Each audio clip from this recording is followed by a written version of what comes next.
High friends, welcome back to my channel Rid Biplob ব্লগসে। তো তোমরা সবাই ভালো আছো? তো আমি ভালো আছি। দেখো আমি আজকে গোটা সিদ্ধ মানে সিজানো যেটা এদের শীতের মধ্যে, তো আমি আমার ননদের বাড়িতে যাচ্ছি। তো সেখানে খুব বৃষ্টি, প্রচণ্ড বৃষ্টি হচ্ছে।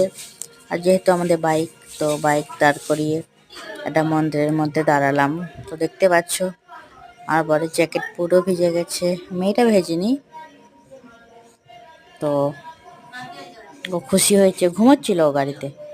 ঘুম থেকে উঠে যখনই গাড়ি থেকে নামালাম, হাসলো, খুশি হলো যে দেখো বৃষ্টি হচ্ছে, কত রাস্তায় জল জমে গেছে।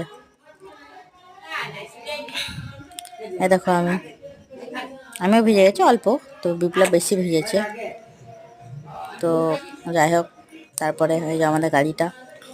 তারপর বৃষ্টি কমেছে অল্প, তাও পড়ছিল। তারপরে আমরা এই চলে এসেছি ননদের বাড়িতে।